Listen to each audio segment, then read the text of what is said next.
Haleluya. Bwana Yesu asifiwe sana. Bwana asifiwe sana, watu wa Mungu. Tamani nizungumzie na jambo moja. Ukiona siku Mungu anakuonya, basi ujue umezidi sana.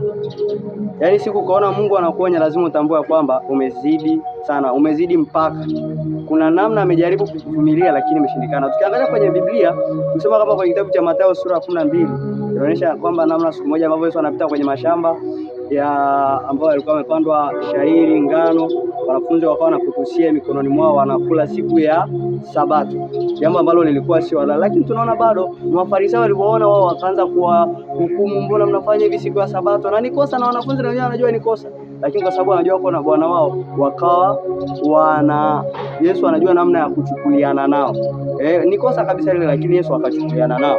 Lakini pia ukisoma utaona kwamba siku nyingine tena kwenye Mathayo, ukisoma sura ya 15, utaona namna ambavyo Yesu anakuja anamwambia, yani wanafunzi wako kila hawanawi mikono, yani wanakula na mikono hivyo hivyo, yani hawa wanafunzi wako hawafuati sheria.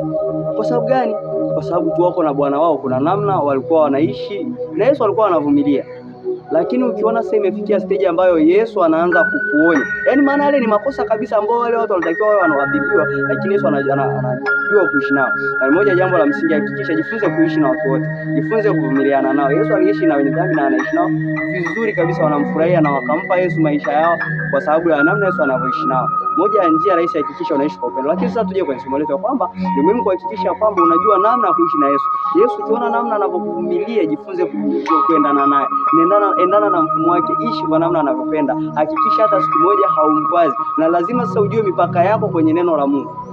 Yaani usije kwa sababu Yesu anakupenda usije katokea ukaanza kumkwaza mtu mwingine. Kwa sababu Yesu kuna matendo ambayo umeshaona, ushawahi kuua wachawi, unataka sasa uje kuanza kuua hadi na wapendwa, kuonesha vile ambavyo umetesa wachawi. Yaani kuna mtu kwa sababu ya namna ambavyo Yesu ameonyesha upendo, anaona kwamba Yesu ndo anampenda tu. Wakati Yesu alipomwaga damu yake, hakumwaga kwa ile sema ili kwa kila amwaminie asipotee bali awe na uzima. Yesu anawapenda watu wote.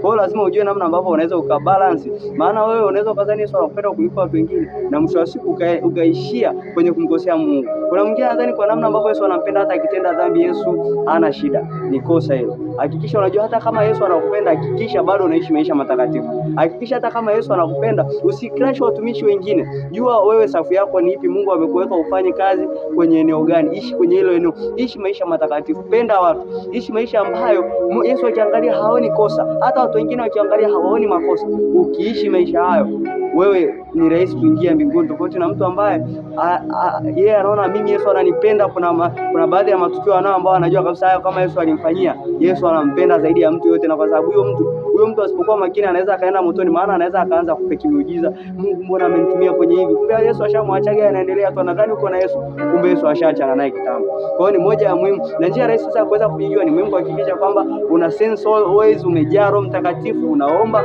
kuhakikisha kwamba moja ya siri kwenye kuomba ni kwamba inahakikisha mahusiano yako wewe na Mungu yanakuwa constant. Lakini pia kusoma neno, lazima hakikisha unajenga msingi mzuri wa kusoma neno.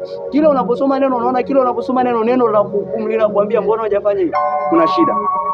Lazima hakikisha unatengeneza uishi kwenye mfumo ambao kila ukisoma neno, ukikutana na heri zinakuangukia wewe. Ukikutana na ole, unaona kabisa hizi ole labda kuna mtu anatakiwa nikamfundisha, ila wewe haihusiani na wewe. Ukiona vitu vya aina hiyo, basi ujue wewe upo kwenye sehemu nzuri, sehemu salama, na Mungu atakubariki na utauona mkono wa Mungu kila siku na kila wakati. Hakikisha una maintain ushirika wako na Roho Mtakatifu. Biblia inasema mioyo yetu isipotuhukumu, basi tunayo haja zote tunazomuomba. Utaona Mungu akikupigania kwa namna ya ajabu. Mungu akubariki sana, uwe na wakati mwema. Amen.